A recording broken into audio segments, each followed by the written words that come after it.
Usisahau kusubscribe, like na kucomment. Safari ngumu ya Lissu kwa miezi 7 thibitisha kuwa yeye ni gwiji wa sheria.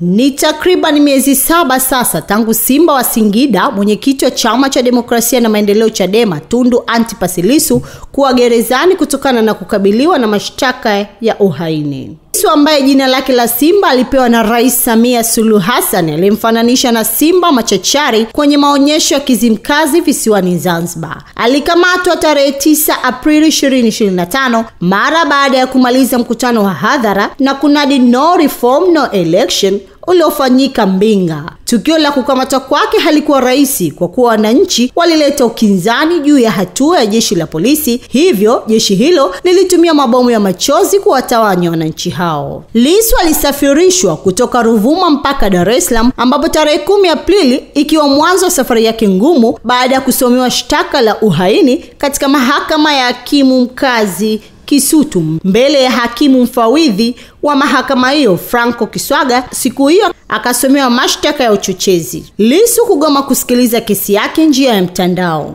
Tarehe 24 Aprili Lissu aliweka mgomo wa kusikiliza mashauri yake kwa njia ya mtandao, video conference, kutokea katika gereza la Konga alipo. Siku hiyo ilikuwa ni usikilizaji wa awali wa shauri la uchochezi, ambapo wakili wa serikali John Mrema alidai kuwa pamoja na kuwa shauri hilo limeitwa kwa ajili ya usikilizwaji wa awali, lakini mtuhumiwa haonekani kwenye video ya magereza Ukonga, yaani haonekani mtandaoni. Hata hivyo, upande wa jamhuri ulipoulizwa mbona mshtakiwa Lissu haonekani mtandaoni, hakimu Mhini alimtaka askari magereza ajibu, ambapo alisema kwamba Lissu amegoma kusomewa maelezo ya awali kwa njia ya mtandao, yaani visual, ambapo hakimu Mhini aliruhusu kesi kuendelea bila Lissu kuonekana. Lissu amegoma kutokea mbele ya hakimu mkazi mwandamizi Geoffrey Mhini, mahakama ya hakimu mkazi Kisutu jijini Dar es Salaam, aliyekuwa akiendesha kesi hiyo kwa njia ya mtandao.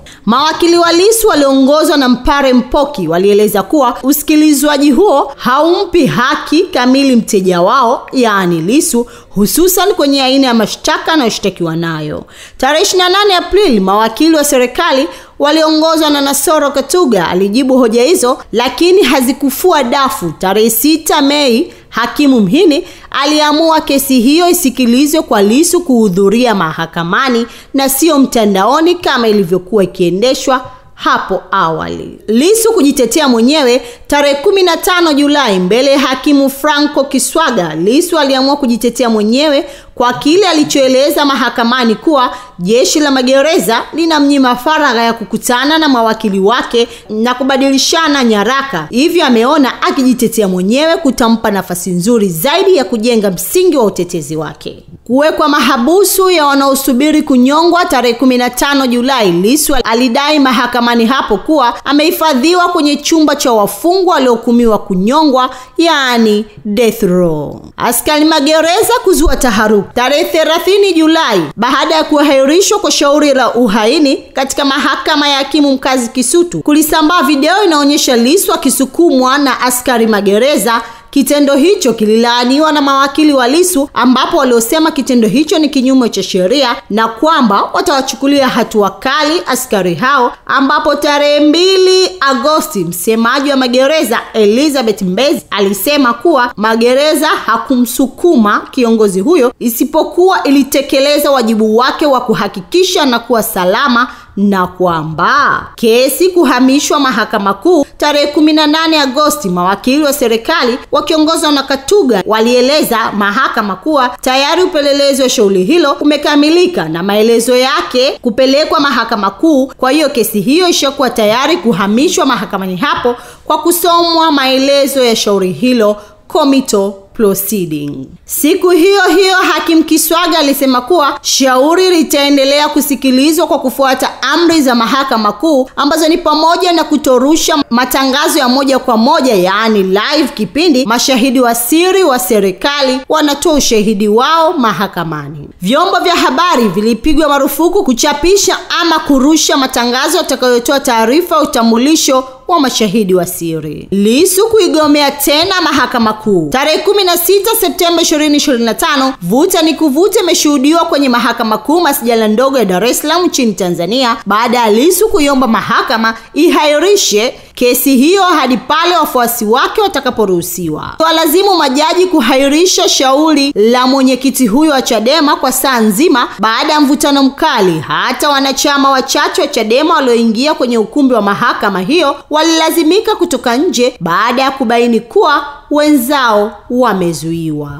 Matukio mengine yaliyojitokeza kwenye shauri hilo ni pamoja na wafuasi wa Chadema pamoja na mwenyekiti wa baraza la vijana la Chadema Bavicha Deodatus Mahinyila kupigwa nje ya mahakama. Lissu kuita wakuu kuwa mashahidi wake, ambapo tarehe 22 Septemba 2015 Lissu aliwataja mashahidi 15 watakaokuwa mashahidi wake, ambao ni pamoja na Rais wa Jamhuri ya Muungano wa Tanzania Samia Suluhu Hassan, Makamu wa Rais Dr. Philip Mpango, Waziri Mkuu Majaliwa Kassim Majaliwa, Mkuu wa Jeshi la Polisi nchini IGP Camillus Wambura na Mkurugenzi wa Upelelezi wa Makosa ya Jinai DCI Ramadhani Kingai. Wengine aliowataja kuwa mashahidi wake ni Mkurugenzi wa Usalama wa Taifa TISA Suleiman Mombo, mwanaharakati Agatha Atuhaire aliyeko nchini Kampala nchini Uganda, na Boniface Mwangi aliyeko Nairobi nchini Kenya. Wengine katika orodha aliyoitaja ni John Marwa, mkurugenzi wa Jambo TV, Amani Golugwa,